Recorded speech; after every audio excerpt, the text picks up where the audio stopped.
Baik, bismillahirrahmanirrahim. Assalamualaikum warahmatullahi wabarakatuh. Perkenalkan, nama saya Risti Nugraha Putri. Saya biasa dipanggil Resti. Saya dari kelas 1E D4 Administrasi Niaga. Baik, hari ini saya akan mempresentasikan hasil kerja saya dengan tema pengelolaan rapat. Dalam pengelolaan rapat ini ada 7 subbab materi. Tetapi sebelum masuk ke materi, izinkan saya memberikan kutipan motivasi, yaitu sukses tidak memiliki diskon. Sukses punya harga mahal, maka dari itu kamu harus berani bayar harga untuk mencapainya. Terima kasih. Lanjut, dalam pengelolaan rapat ini terdapat 7 subbab yang saya cantumkan. Yang pertama yaitu ada pengertian rapat, ada kegunaan rapat, ada jenis-jenis rapat, lalu ada unsur-unsur rapat, seterusnya ada agenda rapat, ada notulen rapat, dan yang terakhir yaitu manfaat dari rapat. Pertama, pengertian rapat. Apa sih itu rapat? Jadi, rapat secara umum dapat diartikan sebagai pertemuan kelompok secara resmi, atau rapat juga rapat diartikan sebagai pertemuan kelompok yang bersifat tatap muka. Sedangkan menurut Kamus Besar Bahasa Indonesia, rapat adalah pertemuan atau kumpulan seseorang untuk membahas sesuatu sidang majelis. Jadi, dapat disimpulkan bahwa rapat adalah kumpulan para anggota untuk membahas hal-hal yang penting berkaitan dengan perusahaan atau organisasi.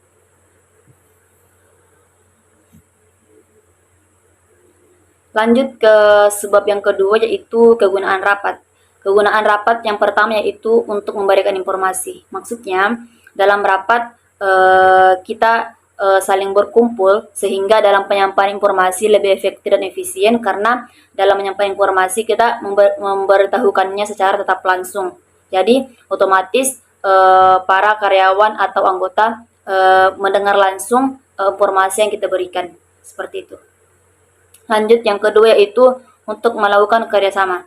Dalam rapat juga kita dapat melakukan kerjasama. Contohnya kerjasama antara rekan kerja. Bagaimana kita saling bekerja satu sama lain. Bagaimana kita tidak egois, tidak hanya mementingkan diri kita sendiri, tapi kita juga melakukan kerjasama dengan rekan tim kerja kita, sehingga dapat memunculkan atau dapat menghidupkan rekan kerja yang bagus atau yang baik dalam satu perusahaan. Dalam ini juga dapat kita melakukan kerjasama antar perusahaan lain. Misalnya kita mengadakan rapat yang bertujuan untuk melakukan kerjasama dengan perusahaan lain.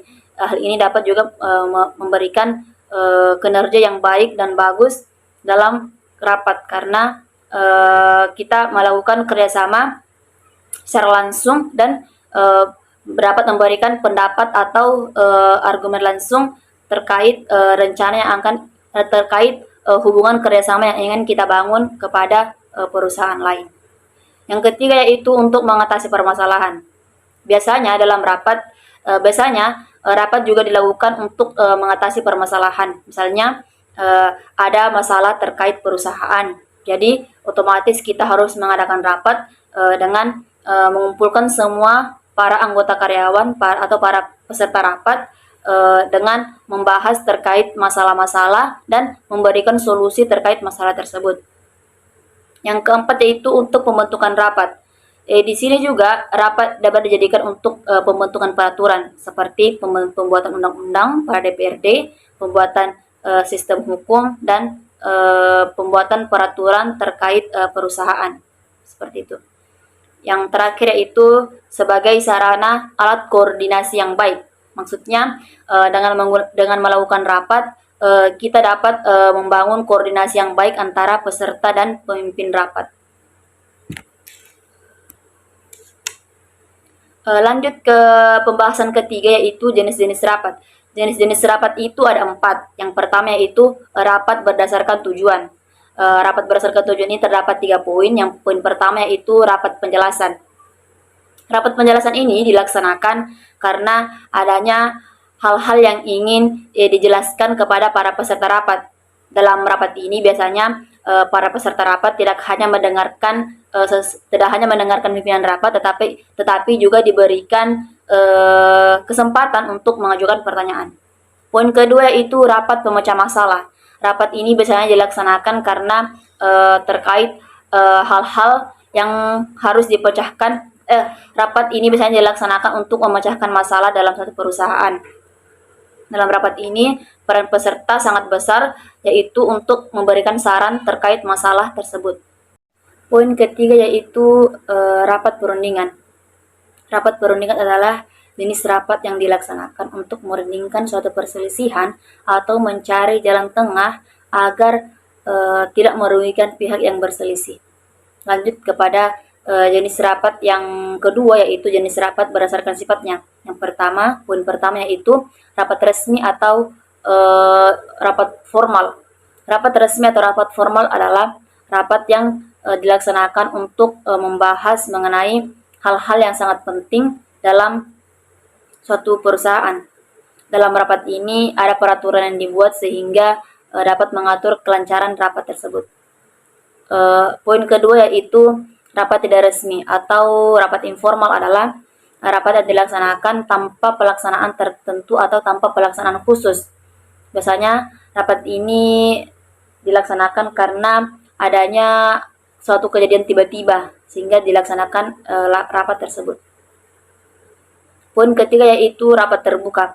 Rapat terbuka adalah rapat yang dilaksanakan dengan menghadirkan semua anggota rapat atau anggota karyawan, dan materi yang dibahas tidak bersifat penting.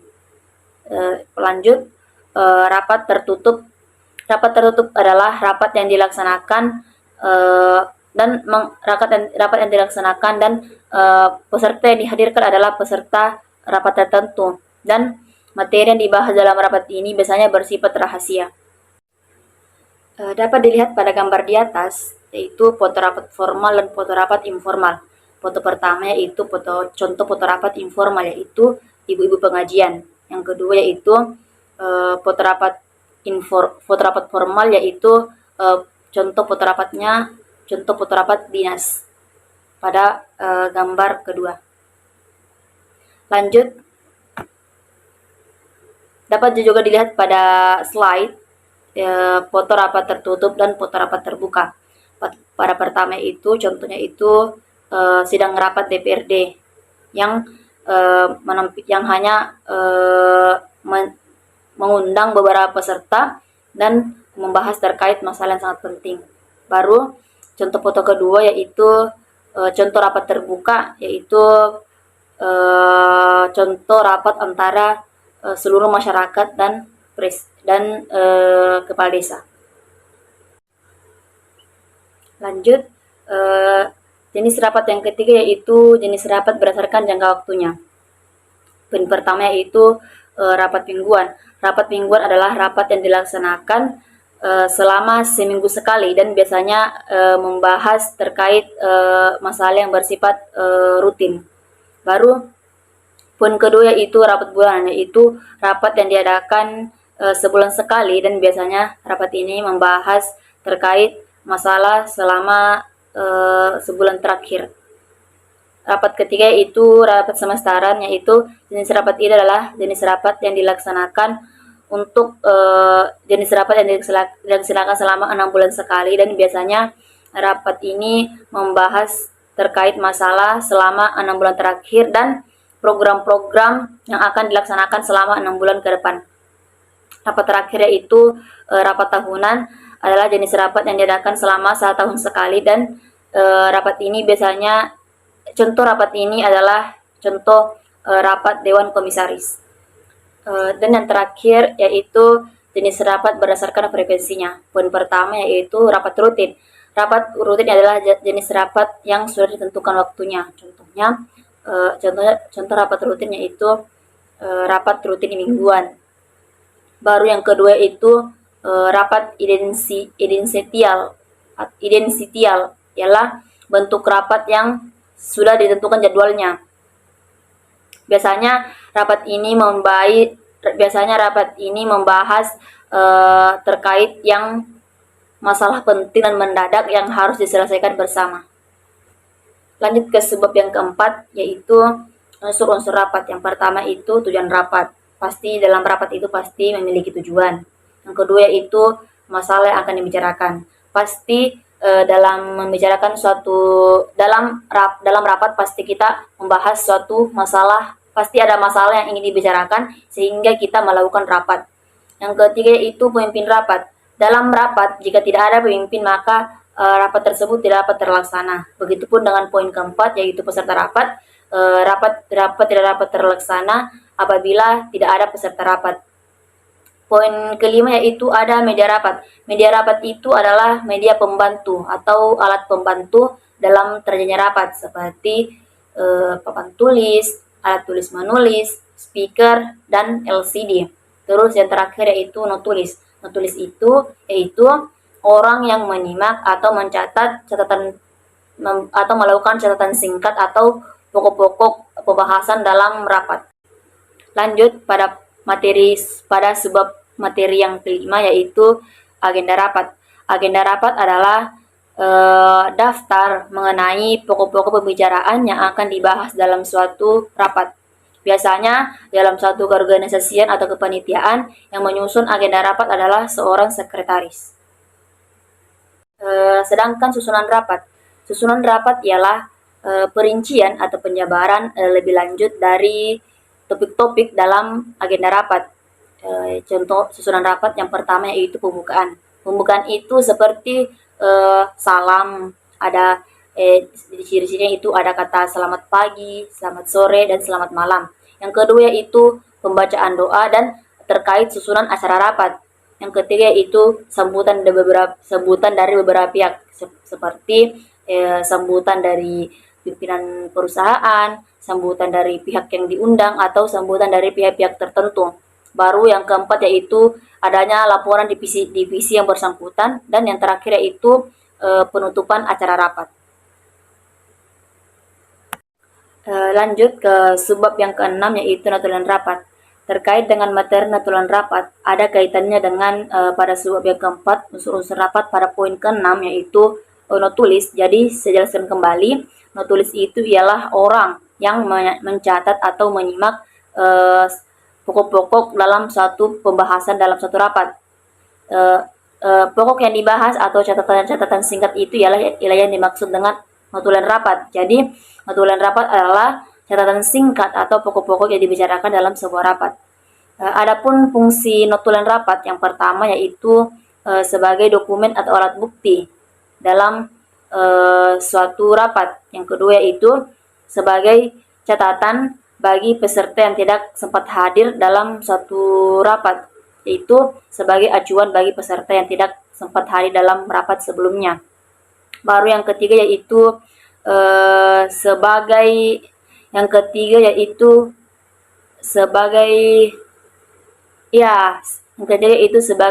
pedoman untuk rapat berikutnya.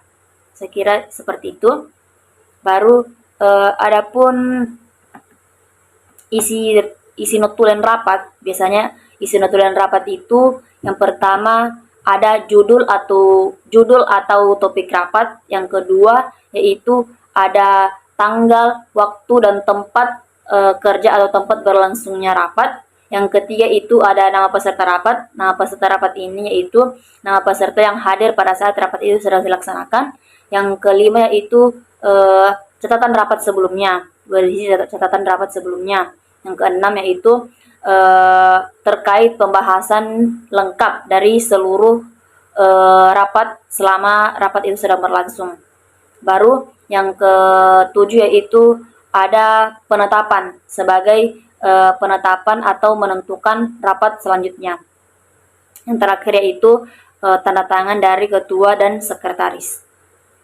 Lanjut ke sebab yang terakhir yaitu ada manfaat rapat. Manfaat rapat yang pertama yaitu dapat melakukan komunikasi atau dapat memudahkan koordinasi kerja kantor.